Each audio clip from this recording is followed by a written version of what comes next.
কে দাঁড়াবে? সংগ্রামী ভাইরা আমার, আমরা আগামী 19 তারিখে এই সন্ত্রাসের বিরুদ্ধে, ফ্যাসিবাদের বিরুদ্ধে, মুজিববাদের বিরুদ্ধে লড়াইয়ের অংশ হিসাবে আগামী 19 তারিখে শাহবাগের উদ্যানে আমিরে জামাত ডাক্তার শফিকুর রহমান জাতীয় সমাবেশ আহ্বান করেছেন। এই সমাবেশে মিরপুরবাসীকে, কাকরোলবাসীকে, ঢাকাবাসীকে দলে দলে যোগদান করার উদাত্ত আহ্বান জানিয়ে আমরা সরকারকে আবার সতর্ক করছি, পরিস্থিতি নাগালের বাইরে যাওয়ার আগেই রকেট দিয়ে গোপালগঞ্জ থেকে একটা ছাত্রলীগ, যুবলীগ, আওয়ামী লীগকে ধরে এদেরকে উপযুক্ত শাস্তির ব্যবস্থা করো। সবাইকে সংগ্রামের শুভেচ্ছা।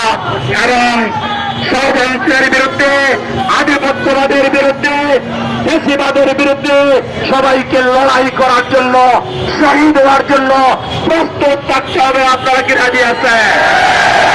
সংগ্রামী জনতা, আজকে মাগরিবের আযান হওয়ার সময় হয়ে গেছে। আমরা আমাদের সমাবেশ এবং মিছিল এখানে সমাপ্ত ঘোষণা করছি। আল্লাহ হাফেজ।